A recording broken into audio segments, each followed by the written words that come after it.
Ben Volin puts this article out there basically saying that the Patriots under Mike Vrabel are liquidating assets. They're getting rid of everything that was touched by Bill Belichick and or Gerard Mayo and getting it out of one Patriot place. And I don't often say this when talking about Ben Volin articles, but good.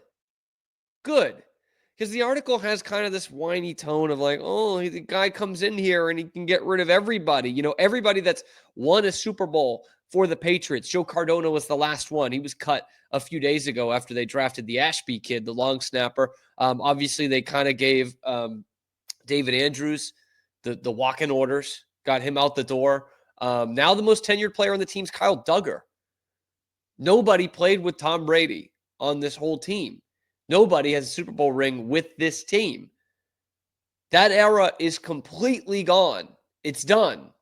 And again, in the article, they talk about, oh, here it is. The team's totally different. You know, there's nobody that won the Super Bowl with the Patriots. 5 of their 6 captains from week 1 last year are gone. And I think every Patriots fan reading this is not sympathetic towards that. In fact, they're probably saying, they've won 8 games in 2 years. Who did you want to keep? I was saying this last year when Gerard Mayo came in and Elliott Wolf kind of fully took the reins and they start extending guys. And we're like, really? The Patriots just bottomed out their worst year in 30 years? You fired the greatest coach in the history of this sport?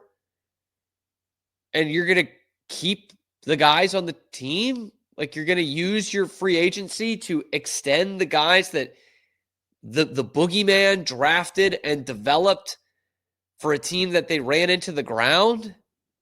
That didn't make a lot of sense at the time, and it doesn't make much more sense a year later, right? For Ramondre Stevenson and Kyle Duggar and all these other guys. I mean, I'll give a pass to Christian Barmore.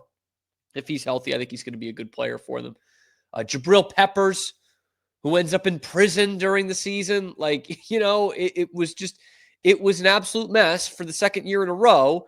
And I've got these articles being like, oh, look at that. Look, I'm just saying, Mike Vrabel's getting rid of everybody. This is why we wanted Mike Vrabel here. We wanted him to clean house. We wanted it to be a fire sale, a liquidation of assets. There's nothing over the last 2 years with the Patriots, other than the rise of Drake May and Christian Gonzalez, that you would say, I want to keep that thing going. It's almost like, what did you guys expect? Outside of the 8 wins in 2 years, Mike Vrabel came in here and says, we're going to get rid of entitlement. Do you think there's not a lot of entitlement? Do you think there's a lot of accountability in a locker room that's won 8 games in 2 seasons? I don't think so. I don't even think the writing was on the wall. The writing was right there in front of you. He said it to you. I'm going to get rid of entitlement here. And I'm not saying Joe Cardona was entitled by any means, but they need, to use a term famous in American politics in this generation, they needed to drain the swamp. That's what they needed to do in Foxborough, and they're doing it. And that's why it's probably still a bit naive for people to be thinking that they're going to be, they got Stephon Diggs with Drake May. They're going to be a playoff team, or they're going to be close to a playoff team this year. This is going to take a lot of patience, Patriots fans. I know we've exhibited it the last few years, and the patience is wearing thin from what we've seen in this organization in the last few years. But this is going to take some time. It's not unlike what Belichick was doing at the beginning of his tenure. Right? He takes over for this rah-rah, happy-go-lucky coach who probably didn't have a full grasp on what he was doing being a head coach in the NFL. Just like Mike Vrabel has with Gerard Mayo. Pete Carroll was a little bit more distinguished, I guess, than Gerard Mayo. But what Belichick needed to do in that first year was weed out the guys who could stay. And he found a heck of a core, that Parcells core that we've talked about. Ty Law, Teddy Bruschi, Willie McGinnis, Ted Johnson, some of those guys. But he needed to weed out the guys who were either on their last legs or weren't going to be able to handle it. And through the first year and a half, he did that. guys like Terry Glenn and Chris Slade and, Ben Coates and Bruce Armstrong coming to the end of their careers, forcing out Bruce Armstrong, one of the all-time Patriots greats. And he goes 5-11 year one. In year two, they win the Super Bowl. It was miraculous, but everyone could see in 01 that even if they didn't win the Super Bowl, that the pieces were coming into place. With Brady and with, I don't know, even some of these short-term guys like Brian Cox, Joe Andruzzi, Damian Woody. There were more pieces there for the Patriots to work with. That's what Mike Vrabel's looking at here. And people were pissed off at Belichick after he went 5-11. They said this guy's not a winning coach, and he just proved to you why. They're not going to win 10 games this year. They're not. To have a 3 or 4 win improvement and get to 7 or 8 wins is a nice improvement. If you get to 8 wins and you're a game under 500 and you've doubled your win output from last year, in fact, you've equaled your win output of the last 2 years, that can only be seen as improvement. Can only be seen as improvement. So I don't love the kind of condescending tone of, oh, well, look, they got rid of, all I'm saying is they got rid of all the guys who played and won a Super Bowl with the Patriots. It's like, yeah, great. They weren't going to win another one here. Okay? The reason they won Super Bowls was because of Brady. And it's just some of these quotes in here. So Volin writes, when Brissett, Jones, and Wise weren't re-signed, you could argue it was about football. Of course it was about football. Like Dietrich Wise, Jacoby Brissett, Jonathan Jones might have had something left. But what are we talking about? These are, 8, 9, 10-year vets. In the case of Jacoby Brissett, a Jag. Never really a starter in this league. Dietrich Wise and Jonathan Jones, you want to say his best days are behind him? Of course they are. Of course they are, man. And then he basically explains why it is, a good move. Like, you could argue it was about football. Brissett was only brought in last year to be a backup and was a favorite of the previous staff, Alex Van Pelt guy. Wise was never a big sack producer and probably doesn't fit the Patriots' new scheme. But all three quickly found jobs. What does that prove? How does that prove anything? You just said they're not productive, but they found another spot in the NFL. Yep, Jacoby Brissett found a job to be a backup. Dietrich Wise is probably a depth guy for the Commanders, and Jonathan Jones is like the 4th or 5th corner on the Commanders. Great. They were Jags at the end of their time in New England, and they're Jags somewhere else. I don't get it. I don't get it. And then he argues, the only argument I think you have is David Andrews, because you had a need at that position. You went up and drafted a center anyway from Georgia, like Andrews was. But it looked like David Andrews still wanted to play.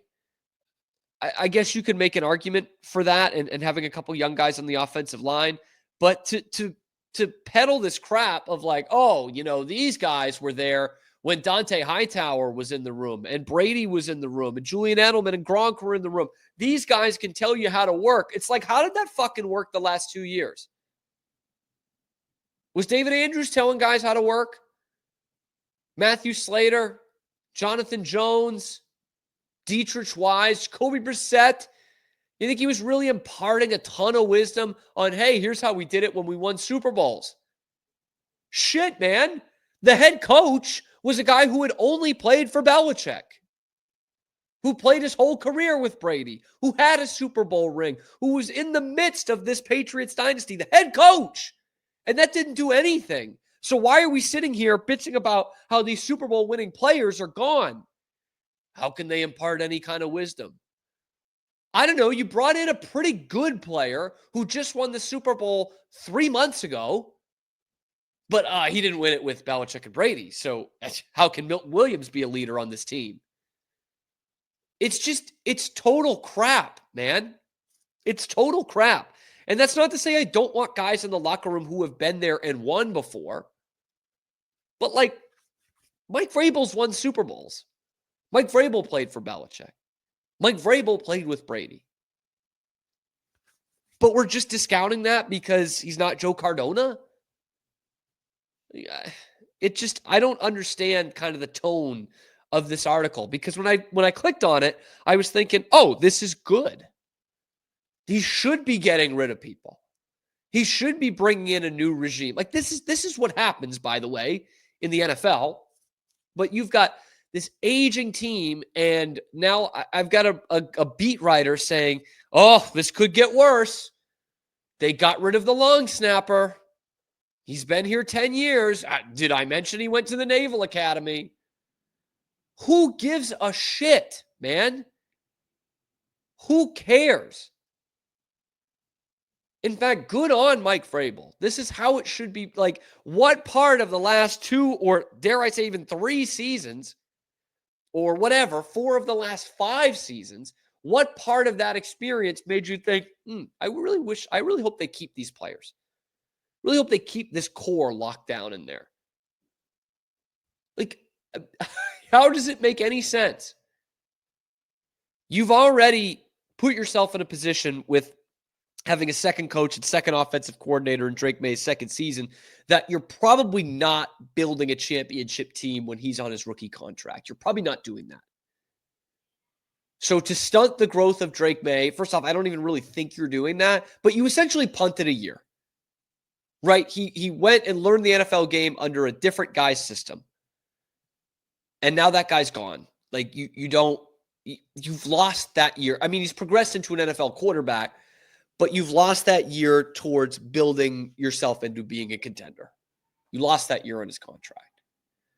So having that knowledge already, why aren't you just getting rid of as much as possible? Why aren't you trimming as much fat as humanly possible? And I think that's what the Patriots are doing. I think it's a good thing. It was bizarre when they re-signed some of the core guys from an awful team in 2023. I think the only solution, well, I mean, they've hit a lot of the solutions. The only other solution for Mike Vrabel when he's in here is to keep getting rid of them.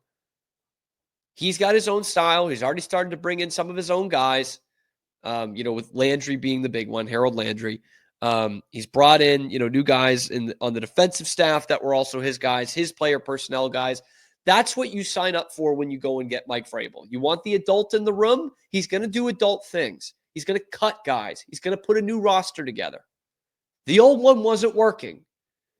In any other business, you'd be like, yeah, this is how it should be. Not, production is not there. We need to get new people in there. But Joe Cardona snapped a ball to a field goal kicker that was kicking for a drive that Tom Brady started. So we've got to have him in the room. He had a locker 300 feet away from Tom Brady's locker.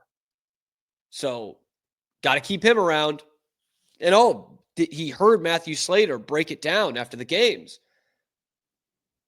So you've got to have that continuity. I just think it's bullshit, man. The Patriots should be a completely new look team.